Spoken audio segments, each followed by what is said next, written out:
Aisyatul Amma juga. Tajuk yang ketiga iaitu budaya menabung dan melabur bantu mencapai kebebasan keuangan. Terima kasih Bonda Pengerusi Majlis. Yang saya hormati, lagi saya sayangi, Ayahanda panel hakim yang arif lagi bijaksana, Ayahanda yang tepat berikut masa, hadirin dan hadirat, pelaburan bijak. Assalamualaikum warahmatullahi wabarakatuh dan salam satu Malaysia. Budaya menabung dan melabur bantu mencapai kebebasan keuangan. Budaya boleh didefinisikan sebagai tamadun atau peradaban. Secara umum, tabungan bermaksud menghasilkan sejumlah wang, dan dari segi keuangan, ia bermaksud menyimpan sejumlah wang daripada pendapatan yang diperoleh untuk kegunaan masa hadapan. Manakala melabur pula boleh didefinisikan sebagai menanam modal untuk sesuatu usaha dengan tujuan untuk memperoleh keuntungan. Sementara kebebasan keuangan diterjemahkan sebagai pendapatan residual individu yang melebihi perbelanjaan bulanan. Secara konseptualnya, perilaku menyimpan wang atau menanam modal dan melabur sejumlah wang hasil daripada pendapatan setelah ditolak perbelanjaan bagi menjamin pendapatan residual individu yang melebihi perbelanjaan pada masa hadapan. Sidang warga dewan yang bijak dan berwawasan. Tabungan merupakan asas ekonomi yang penting di mana teorinya tabungan bersamaan dengan pendapatan bersamaan dengan tabungan ditokok perbelanjaan. Nisbah tabungan bergantung kepada tabiat mengurus wang sebelum berbelanja. Perbelanjaan berubah-ubah dan perbelanjaan budi bicara harus dikawal selia untuk mendapatkan tahap kesihatan yang surplus.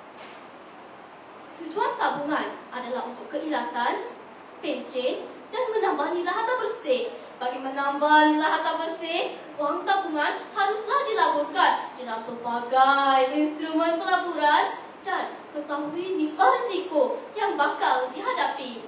Waspadalah dengan pelaburan tidak sah seperti skim cepat kaya yang ternyata merugikan.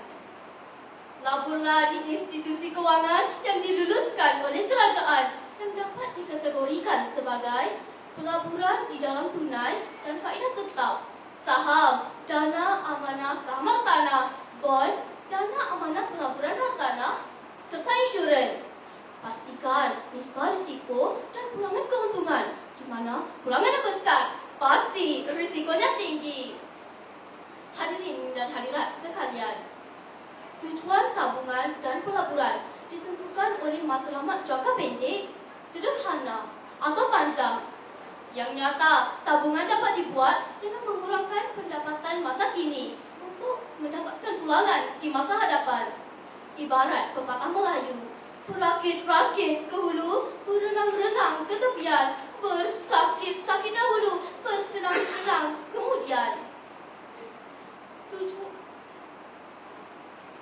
Menabung dan melabur pasti dapat meningkatkan pendapatan dan kualiti hidup masa hadapan supaya kita boleh berdikari di dalam aspek kewangan. Ia juga dapat merangsang ekonomi negara. Contoh mudah, sekiranya setiap rakyat Malaysia menabung dan melabur RM10 setiap orang, maka nilai pelaburan bulanan adalah 280 juta. Berapakah jumlah untuk 2 tahun, 3 tahun, atau 5 tahun? Apakah faedah untuk kita dan negara?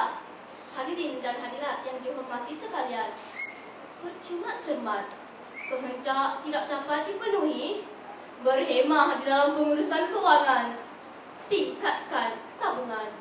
Sebagai contoh, A yang mempunyai simpanan sebanyak RM500 sebulan, terkumpul RM6,000 setahun. 10 tahun berjumlah RM60,000. Tetapi sekiranya RM500 ini digunakan sebagai pelaburan di ASP dengan kadar dividen malar 8% setahun untuk jangka masa 10 tahun, A telah mempunyai simpanan lebih kurang RM94,000 dengan lebihan pendapatan RM34,000. Anda dapat lihat keuntungan di situ?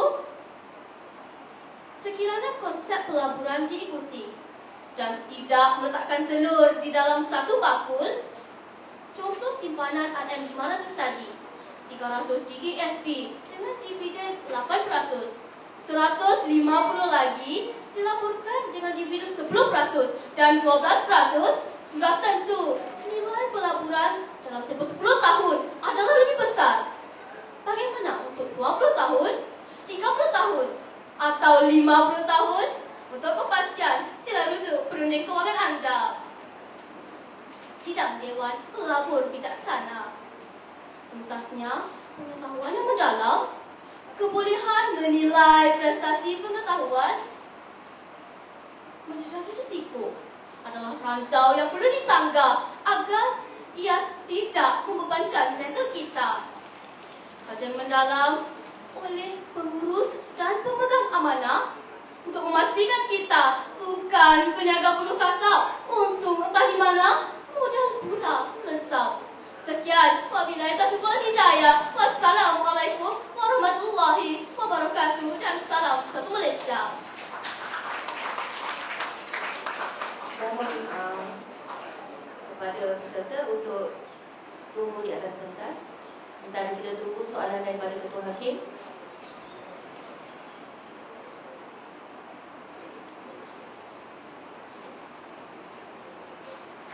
Assalamualaikum warahmatullahi. Soalan saya, berikan contoh-contoh masalah yang boleh menghindari seseorang itu daripada membuat pelaburan. Saya ulangi, berikan contoh-contoh masalah yang boleh menghindari seseorang itu daripada membuat pelaburan. Terima kasih. Terima kasih Ayanda yang mengajukan soalan. Contoh masalah yang dapat menghindarkan kita daripada melakukan pelaburan adalah tabiat boros berbelanja. Pendapatan yang dapat digunakan untuk perbelanjaan dahulu sebelum melakukan tabungan. Sebenarnya, asas ekonomi yang diwar-warkan ialah pendapatan dimasukkan sebagai tabungan dahulu sebelum membuat perbelanjaan.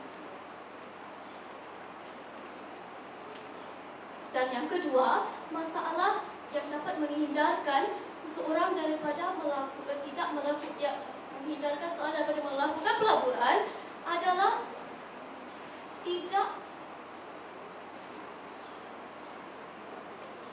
mengetahui apakah kepentingan melabur dan faedah yang dapat daripada melakukan pelaburan. Sekian, wabillahi taufiq wal hidayah. Wassalamualaikum warahmatullahi wabarakatuh. Terima kasih kepada Adik Nurul Arsyatul Akmal.